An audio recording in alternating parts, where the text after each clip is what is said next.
Sir, ये बताया जाए आज दाढ़ी बाबा की 141वीं जयंती है। इस उपलक्ष्य में आज डीएवी महाविद्यालय के सभागार में ये जयंती समारोह आयोजित की गई। इस पर क्या विशेष है आज?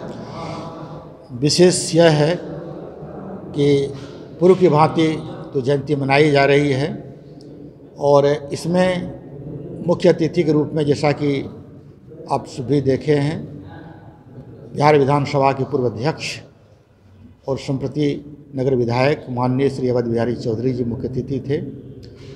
वो दाढ़ी बाबा के शिष्य भी रह चुके हैं और उनके शिष्यत्व का यह प्रमाण है, दाढ़ी बाबा की विद्वता का यह प्रमाण है कि उनके शिष्य बिहार विधानसभा के अध्यक्ष के रूप में मनोनीत हुए, सुशोभित के उस पद को।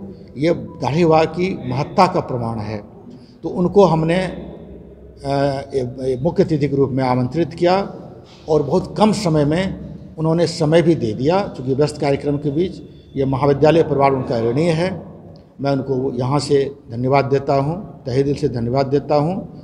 जहाँ तक महाविद्यालय के विकास से संबंधित कार्य है, मैं एक बार प्राचार्य पद के रूप में उनसे महाविद्यालय की जो चार दीवारी थी बाहर, जो जर्जर अवस्था में थी, 2.5-3 फीट की दीवार हो चुकी थी, उससे जो असामाजिक तत्वों का जमावड़ा रहता था, तो सबसे बड़ी चिंता थी कि महाविद्यालय सुरक्षित कैसे रहे, पठन पाठन स्वच्छ वातावरण कैसे हो, जो दाढ़ी बाबा का सपना था।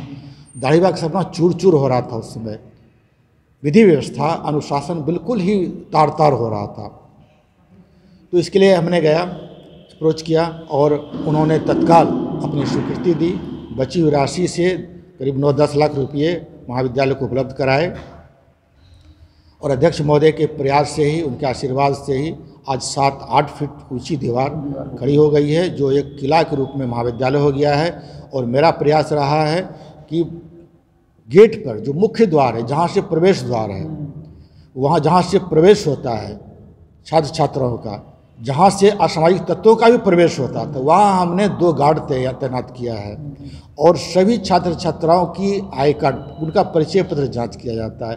परिचय पत्र अगर है या महाविद्यालय संबंधित को आवश्यक कार्य के लिए को आ रहा है, उसके पास कोई कागजात होना चाहिए, या तो प्रवेश पत्र होगा, एडमिट कार्ड होगा, परीक्षा देने आ रहे हैं तो एडमिट कार्ड होगा, विद्यार्थी है तो आई कार्ड होगा, आई कार्ड नहीं तो रसीद होगी, नामांकन रसीद होगी, कुछ ना कुछ होना चाहिए, ताकि बाहरी तत्वों का, सामाजिक तत्वों का प्रवेश ना हो सके। इसका प्रयास किया गया। इसमें समाज के सभी लोगों का सहयोग मिला, हमारे शिक्षक शिक्षकेतर कर्मचारियों का सहयोग मिला। और आज की तारीख में बता दूं राजेश जी कि एक भी असामाजिक तत्वों का प्रवेश नहीं हो रहा है। जो कुछ दिन पहले प्रवेश होता था, हमारे छात्र छात्राएँ और सुरक्षित महसूस कर रही थी, वो आज बिल्कुल सुरक्षित आते हैं। पूर्व की भांति क्या आज भी महाविद्यालय शिक्षकों की कमी से जूझ रहा है? शिक्षकों की कमी तो है ही, जैसा कि आपको पता है कि स्नातकोत्तर महाविद्यालय है और इस साल से इंटरमीडिएट भी यहाँ से हट गया है, तो सिर्फ डिग्री और पीजी की पढ़ाई पहले से भी होती आ रही है और अभी होगी, आगे भी होगी। तो पीजी की पीजी का जहाँ अध्ययन अध्यापन हो रहा है, वहाँ शिक्षकों की पर्याप्त मात्रा में उसकी, क्योंकि एक समय 72-75 लोग, बिल्कुल मैं 96 में आया हूँ, जैसा कि आप बता रहे हैं। आप 94-96 बैच के थे, मैं नवंबर 96 में आया हूँ, हम लोग आए हुए हैं। उस समय शिक्षकों की संख्या 72-74 के आसपास थी और आज घटकर हो 30 के आसपास हो गए थे। लेकिन अभी जो बीपीएससी द्वारा कुछ नए बंधु आए हैं, उससे हमारी संख्या 38 हो गई है। तो सर, सारे विभागों में पठन पाठन क्लासेस नियमित चलती हैं? मैं दावे के साथ कहना चाह रहा हूँ राजेश जी कि डीएवी महाविद्यालय, डीएवी स्नातकोत्तर महाविद्यालय सिवान की जो परंपरा पहले शुरू से रही है, यहाँ सभी क्लासेस होते हैं, सभी वर्ग संचालन होते हैं और कोई शिक्षक नहीं है, छुट्टी पर हैं, उस विभाग में दूसरे शिक्षक हैं, तो वैकल्पिक व्यवस्था के तहत वर्ग संचालन होता है। सर, दाढ़ी बाबा को लेके कुछ योजना है, उन पर स्मारिका या उन पर कुछ ऐसा निकालने का 145 वर्ष पर, या कुछ दाढ़ी बाबा को लेकर कुछ महाविद्यालय की तरफ से कुछ कार्यक्रम आने वाले महाविद्यालय की ओर से तो जहाँ तक हो रहा है हो ही रहा है। अब निर्भर करता है कि जिसमें कार्यक्रम हो रहा है उसमें महाविद्यालय के प्राचार्य कौन है और क्या स्टेप लेते हैं। जहाँ तक इनके ऊपर कुछ काम का सवाल है, तो जैसा कि इनका जो व्यक्तित्व है, इनका जो व्यक्तित्व है, इनका जो काम है, जो कार्यकाल है, जो इनकी सेवा है समाज के प्रति, समर्पित भाव से जो सेवा है, और जैसा कि सिवान के महामना कहे जाते हैं, मालवीय कहे जाते हैं, तो इनके ऊपर कुछ भी काम होगा तो कम पड़ जाएगा। कुछ लोग काम कर रहे हैं। जहाँ तक मुझे जानकारी मिली है कि छपरा में जो अंग्रेजी विभाग के अध्यक्ष हैं प्रोफेसर अमरनाथ प्रसाद, वह कुछ इस पर काम कर रहे हैं और इनके ऊपर कोई रचना या कुछ इस तरह से कुछ सामग्री संकलित कर रहे हैं, दाढ़ीवाल से संबंधित सामग्री। तो उम्मीद है कि बहुत अच्छा काम होगा। नारद मीडिया के माध्यम से ऐसी कौन सी ऐसी समस्याएं हैं जो आप सरकार के सामने, विश्वविद्यालय प्रशासन के सामने रखना चाहते हैं? देखिए, समस्याओं का तो अंबार है, जैसा कि आप देख ही रहे हैं। पठन पाठन से संबंधित सबसे जो बुनियादी आवश्यकताएं हैं वह है शिक्षक और शिक्षकेतर कर्मचारियों की जो रिक्त संख्या है, खाली पद पड़े हुए हैं, उनको सबसे पहले भरा जाना। इसके बाद आधारभूत संरचनाओं की जो कमी है, जैसे प्रैक्टिकल विषय है, तो प्रैक्टिकल में जब तक प्रैक्टिकल नहीं होगा तो बच्चों को क्या पता चलेगा? थ्योरी और प्रैक्टिकल में दोनों।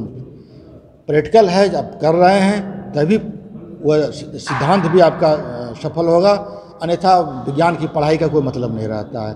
तो उसमें जो कमी है वह होनी चाहिए, पूरी होनी चाहिए। इसमें ना सिर्फ महाविद्यालय के चाहने से नहीं होगा, सिर्फ अब महाविद्यालय के पास फंड है और इसके लिए आदेश देगा विश्वविद्यालय या सरकार देगी। जब तक सरकार कुछ काम करने के लिए आदेश नहीं देती है या प्रशासन आदेश नहीं देता है तो महाविद्यालय या प्राचार्य चाहकर भी कुछ नहीं कर पाएगा। सर एक बात और, जो छात्र इससे पढ़कर निकल चुके हैं, बड़े बड़े पदों पे हैं, हरि नारायण चारी मिश्रा इस समय भोपाल पुलिस कमिश्नर है, वो यहीं के सर, ये बहुत बड़े बड़े लोग हैं जी। उनको आप क्या कहना चाहेंगे कि महाविद्यालय में कैसे वो कुछ योगदान दे सके या कुछ कर सके? मेरा मानना है, वैसे मेरा जो यह प्रभारी प्राचार्य के रूप में है, अस्थायी है, अस्थायी तो नहीं है, अस्थायी है। तो अगर मुझे समय मिले तो मैं चाहूँगा कि ओल्ड बॉयज मीट करके पूर्ववर्ती छात्र सम्मेलन का आयोजन हो, बृहद पैमाने पर हो, और उसमें जितने भी बड़े बड़े पद पर दाढ़ीवाल के सपनों को साकार करने के लिए पहुँचे हैं, सुशोभित कर रहे हैं, उनको बुलाया जाए और उनसे हम लोग कुछ सीखें कि एक छात्र जीवन एक साधारण, मान लीजिए जब तक छात्र छात्राएं हैं उस स्थिति में आज यही जो आज 6000 की संख्या हमारे पास महाविद्यालय में छात्र छात्राएं हैं, उनमें आगे चलकर कौन बड़े पोस्ट को सुशोभित करेंगे ये कोई नहीं जानता है। तो छात्र जीवन से शुरुआत करके ऊंचे पोस्ट पर पहुंचने के क्रम में उनकी यात्राएं हैं, उनसे हम लोग कुछ सीख भी सकते हैं। अगर इस तरह का पूर्ववर्ती छात्र सम्मेलन का आयोजन होता है और उसमें कुछ आमंत्रित सदस्य होते हैं महाविद्यालय से जो यहाँ से निकले हुए हैं, अच्छे पोस्ट पर पहुँचे हुए हैं, तो ये होना चाहिए, मेरा मानना है होना चाहिए। और नहीं हो रहा है, नहीं हो है तो दुखद है, होना चाहिए, मैं इसका समर्थन करता हूँ। ठीक है सर, आपने नारद मीडिया से बात किया, इसके लिए सर आपका बहुत बहुत आप लोगों का बहुत बहुत शुक्रिया और धन्यवाद। नमस्कार। ढक कर खोल रहा था, बच्चे खेल रहे थे हमारे